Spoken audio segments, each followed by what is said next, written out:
can remember when you made some kind of a variation or launched into a different aspect of your career.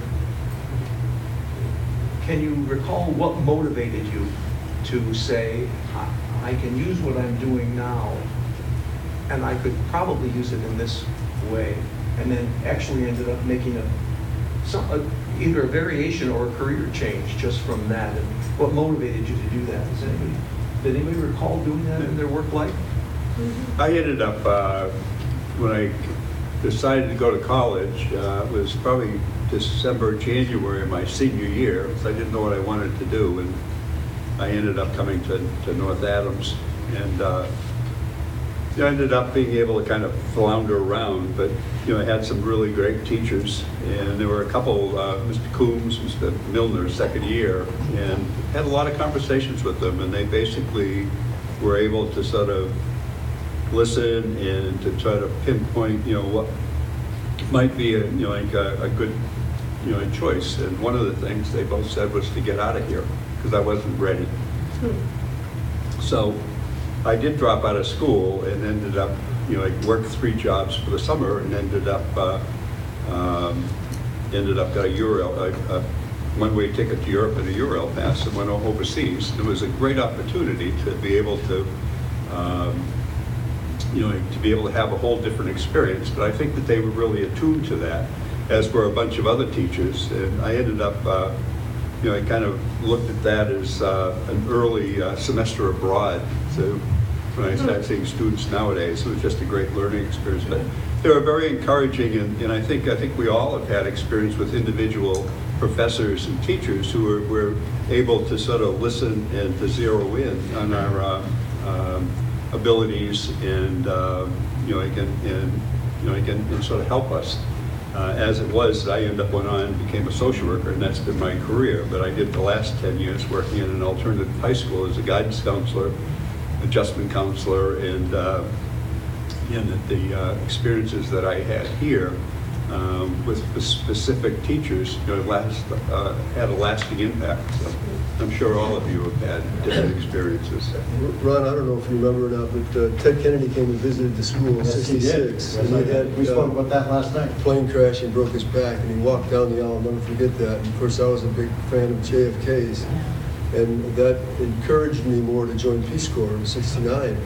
So just having him at the school and thinking about JFK and seeing how he responded to that injury he had. And of course, a lot of history took place after that, a lot of water under the bridge. But that was an inspiration to me to go and spend 2 years in the Philippines. And so you were in the Philippines in the Peace Corps? for 2 years, '69 and '71. And how did that change you? Oh gosh. Well, I got married, first of all. That was one of the biggest changes. It'll be 47 years in December. And I learned a new language and learned to eat different kind of food than I ever had before, and get along with people that I had never known. And it was a life-changing experience, the best experience I think I've had in my life. Anyone else do an adventure like that? Fred? I'll just tag along with Dan a little bit. I found over the years, sometimes you don't know. You think a teacher isn't that good. A teacher, anyone remember Mr. Duffy?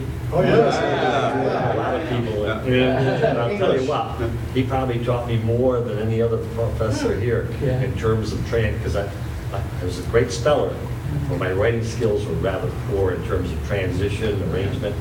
I mean, I really learned more from him, even though he gave me a D one time. I got into an argument with him and bumped it up to a 2.5 or something. So Maybe he didn't understand. He accused me of plagiarism. When I first came here, I was not a good student. In fact, I was a terrible student. I really had no clue on how to study properly. And I struggled in some classes. But my teachers, my professors, never gave up on me. There was a lot of encouragement there. And enough encouragement, I began to believe a little bit more in myself and was able to graduate. And I think of those experiences as a teacher myself. And I use those experiences with students that I have, and I use those experiences not giving up with my life in general. And I have a feeling that's probably true for everyone sitting here. You developed empathy, and that's so important when you're educating. Some empathy. But, you know, because of the smallness of the school, because of being able to know on a personal basis your teachers and their willingness to help you develop that self-confidence that you really needed to become a better student, has resulted in, I think, graduating students being able to go on and say, yeah, I can do this, I can do that. Or, you know, I think I'm going to change my career path a little bit. I have enough confidence in myself to be able to make that change. Exactly. And not everyone can do that. Yeah. But I think that I was able to carry that away from the college, and I think many other people think will carry that away from the college. I don't know if this fits into this kind of conversation, but my sophomore year, looked like I was going to not make the cut, you know, needed to keep your GPA up there, whatever. My nickname in the French class was EC, because the only word I knew in French was when Mrs. Schiff would say attendance, I'd say EC, so my friends named me EC. Well, anyway, the day of our final, the night before our final, I went out and had a number of beers and whatever until almost broad daylight.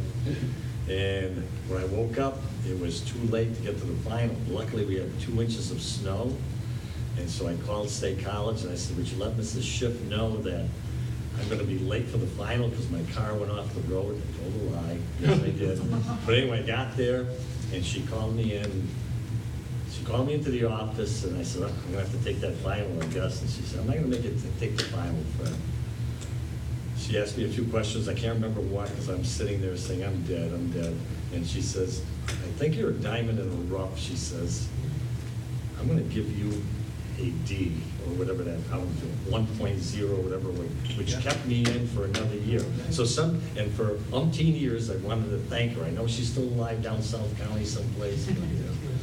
But, if it wasn't for her, I was out. Yeah, I knew we were simpatico, even those years ago. I remember going to Mrs. Schiff when I received a D in my first semester of freshman year, and I said to her, I think I really need to be in beginning French. And she said, I don't understand. She said, you took French for 2 years in high school. And I said, yeah. But I just can't get it. She said, it's impossible to work as hard as you need to work and not succeed. I'm not going to let you drop French. I'm not going to let you go to an inferior class. And you're going to do this. So my second semester, I received a C, or earned a C. First semester of sophomore year, a B. And second semester of sophomore year, an A. I wrote a near perfect final exam, and she wrote on the bottom of it, where's this guy been? She's a nice lady. And she was beyond kind in that she was exacting, right? To say you were a diamond in the rough, and to say you can't possibly work hard and not be successful. She just wouldn't hear it. You know, her daughter's been nominated for a couple of Pulitzers and won one. Oh, yeah. And I would love to have grown up in her household with the way she revered people and how they felt about who they were. She gave you tough love, Peter. Yeah, that's exactly If you're going right. to mention Miss Schiff, then you have to also say her favorite saying, which was, when he asked, how long does this essay have to be? And she said, it should be like a woman's skirt, long enough to cover the subject, but short enough to be interesting. This is Chef. And she said that. Isn't that great? See Yeah. that? Did you say it in French? Yeah. Must have been French. Here we are 50 years later, hearing the layers of what other people experience, all coming from the same teacher. Yeah. Does anybody else have an anecdote about a teacher they had in undergraduate school that they'd like to share? Maybe we could close with any anecdotes that anybody would. Anybody ever have to take a music class You've with Mr. mentioned Kuchar? some. Talking about now. Identify a double read. Mr. Cuccinello did me a huge favor. I am not music inclined in any manner whatsoever. I can't sing, I can't dance, I can't anything. So he said, you have to take this course and get you degree. And he said, write down these notes as you hear it. I said, what notes? What are you talking about? Yeah. He said, can't you hear them? I said, I hear noise, but I can't put it on paper. He says, well, okay. Sit in class and do the best you can. He said, and you're going to do your final with me, but you need to have access to a piano. So all I had to play was Mary Had a Little Lamb, and he gave me a C. I was so How about Mr. Luddy? Yes. Oh, Edmund, yeah. Edmund, he was a Yes. tough marker. He was known as being a tough Yeah. marker. You didn't get anything you didn't deserve. Yeah. In my senior year, Mr. George, who shall remain nameless, gave me a D because I didn't take his niece to the prom. And now as a senior, that D was going to kill my graduation. So then I had to take the history exam. And I said to Mr. Luddy, I really need the B in this exam. And I wasn't sure I was going to get it. Oh, I got a B. And I graduated. And at graduation, I saw Mr. Luddy, and I went up to him and said, thank you. And he said, you earned it. No, he was, I didn't give you anything. You earned it. Wow. remember, he was so dry, and then we got talking about the ships, the sailing ships or something, and he was like a kid. There was one animated all of a sudden. He was like, and the other guy like was Amesy Pierce. Pierce's, piercing. Remember I told you about Mr. Martini Yes. Yeah. going whatever? Well, I went to see Ames, said, hey, look, I'm gonna have to do a lesson here on whatever. And he says, here, get this book, get that book, and read that. And he says, you're gonna know more about that subject than anybody else in Berkshire County. And so I used that for the lesson with Dick Bolger, and when he gave me that tour or whatever, I went, wow. Did you take history of Latin America with him? Yes. I can still remember the day that, it was a November day, we were in class, and he was called outside in the hall, and he came back in class and he sat down and he looked at us. We didn't realize that his eyes were pulled, and he said, the President of the United States has just been shot in Dallas, Texas, and he died. And then he said, let's take a moment to think about that and what it means. And then he said, I think we need to do what the President would expect us to do, which is to move along with our education. Take it away, so-and-so, the way you point to That's the somebody way it was. to answer a question. So therefore, they always say people in our generation know exactly where they were, what they were doing when John Kennedy was shot. Sure.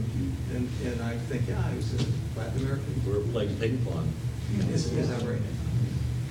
Sort of interesting, like listening to some of the distinguished alumni talking about their experiences and what they've accomplished, and I'm just amazed.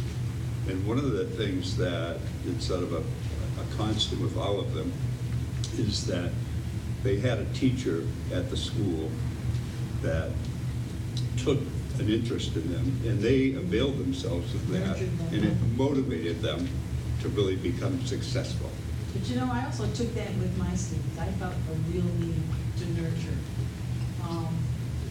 I teach in inner city Hartford, the community college, and the students are bilingual. They come from very poor homes. Most of them just finished high school. They have no idea what they're doing most of the taking a course. And I find if you don't open up to them and let them feel like they can talk to you about anything, they just disappear. They stop coming to class.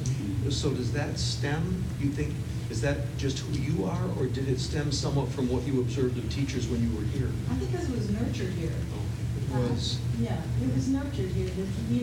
There was always somebody that you could go and talk to. It only happens in a school this size. When my son went to Virginia Tech, we drove him there the first day I'll never forget. It was like a city. There were 24,000 students there. We had 450, I think, when we were here. And everybody knew everyone. Right. And you felt that you could go to a teacher anytime you needed to talk about your problems or your concerns, and you have it addressed. That doesn't happen at a big school. Well, you're in a classroom, and sometimes the TV, like a lot of, the reason I'm stopping teaching is because they want me to do online courses. And I'm like, I want to see, I want Yep. to talk, Sure. I want the feedback from the body language. How can you do it on a computer? That's North Adams coming out in June. Yeah, that's right. How about, and give some advice to incoming students. Okay. And I would like to say that I'm very privileged to have been a graduate here. And I think that as these students going through should remember one thing, that someone else did something that allowed you to be here and allowed you to graduate and allowed you to be successful. So before you go on with your life, remember, give back. It's so important to give back to the school. With money, with time, with treasure, whatever it is, give back to your school, give back to your alma mater. Thanks, Ron. It was nice.